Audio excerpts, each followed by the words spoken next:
এই প্রকল্পে মোট 19,400 কোটি টাকা খরচ করে 59,500 কিলোমিটারের বেশি রাস্তা রাজ্য সরকার নির্মাণ করছে। সব মিলিয়ে 2011 সালের পর থেকে রাজ্য জুড়ে ইতিমধ্যেই 1,83,084 কিলোমিটারেরও বেশি রাজ্য সড়ক, গ্রামীণ রাস্তা ও অন্যান্য রাস্তার নির্মাণ ও পুনর্নির্মাণ করা হয়েছে। এর জন্য খরচ হয়েছে 83,000 কোটি টাকারও বেশি।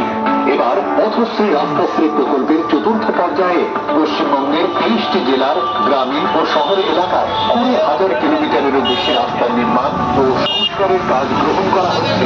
পথশ্রী রাস্তাশ্রী প্রকল্পের কাজগুলি সম্পূর্ণভাবে রাজ্য সরকারের অর্থ বরাদ্দের মাধ্যমে রূপায়িত হবে।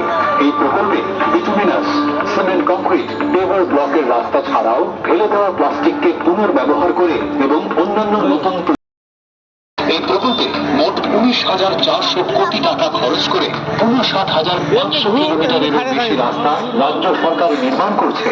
সব মিলিয়ে 2011 সালের পর থেকে রাজ্য জুড়ে ইতিমধ্যেই 1,83,084 কিলোমিটারেরও বেশি রাজ্য সড়ক, গ্রামীণ রাস্তা ও অন্যান্য রাস্তার নির্মাণ ও পুনর্নির্মাণ করা হয়েছে। এর জন্য খরচ হয়েছে 83,000 কোটি টাকারও বেশি। এবার পথশ্রী রাস্তাশ্রী প্রকল্পের চতুর্থ পর্যায়ে পশ্চিমবঙ্গের 23টি জেলার গ্রামীণ ও শহর এলাকায় 20,000 কিলোমিটারেরও বেশি রাস্তার নির্মাণ ও সংস্কারের কাজ গ্রহণ করা হচ্ছে। পথশ্রী রাস্তাশ্রী প্রকল্পের কাজগুলি সম্পূর্ণভাবে রাজ্য সরকারের অর্থ বরাদ্দের মাধ্যমে রূপায়িত হবে।